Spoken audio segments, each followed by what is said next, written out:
Good morning, Helen. Good morning, ma'am. Okay, Helen, can you tell me about yourself? I am Helen tocol. I am married, 39 years old, with 4 children. Okay, I have a few questions for you to answer, so let's start. Why do you want to work as a maid? I want to work as a maid to support my family and for the needs of my children. Why you choose Malaysia when there is a lot of other country? I choose Malaysia because it is near to Philippines and I want to know the tradition and the culture of Malaysia. How are you qualified for this job? I am qualified for this job because I am trustworthy, have patience, and I worked before in as nanny. Also, I have experience. May I know what your educational level is? My educational level is college level, undergraduate, ma'am. Okay, college undergraduate. What is your recent working experience? My recent working experience is in Dubai as a nanny also, ma'am. Dubai as nanny. Only Dubai? And Kuwait also as nanny. Okay, Dubai and Kuwait. Okay, do you have experience of taking care of elderly? I don't have experience, ma'am, but I am willing Okay, willing to learn. to learn. Do you have any other special skills? I know how to ironing, laundry, taking care of baby, and then cleaning. Okay, are you willing to learn new skills? Yes, ma'am. Are you willing to work with a family where the mother-in-law or any relatives stay together? Yes, ma'am. Okay, currently, are you still working now? No, ma'am. Do you know how to cook? Yes, ma'am. What sort of food can you cook? Filipino food, ma'am, Filipino food. and Chinese food. Okay. Are you aware that you will have to do washing, cleaning, ironing, and cooking? Yes, ma'am. Okay, from all the house chores that I mentioned, which Yes, do you ma'am. like most? I like laundry, ironing, cleaning, gardening. If ever you were selected to work in Malaysia, who will take care of your kids? My husband, ma'am. You are not allowed to use handphone during working hours. Yes, ma'am. You are only allowed to use handphone after you finish all the works and when going to bed.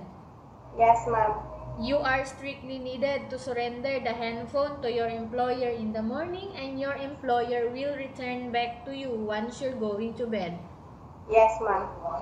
Okay, if ever your employer finds out that you're abusing of using your handphone and it's affected your work performance, your employer will confiscate your handphone and you are not allowed to hold it anymore.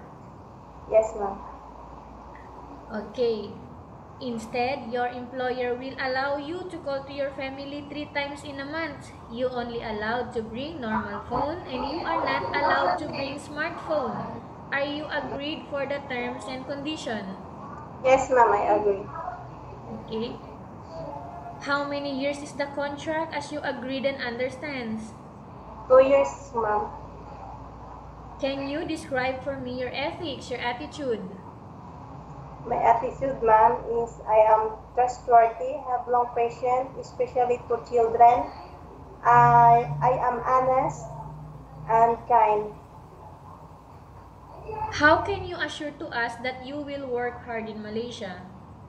I will work hard for Malaysia because I want to earn money for the financial of my children for their studies. Okay. Can you promise not to use the telephone without the permission of your employer? Yes, ma'am. Can you promise not to put on makeup but to dress properly while work? Yes, ma'am.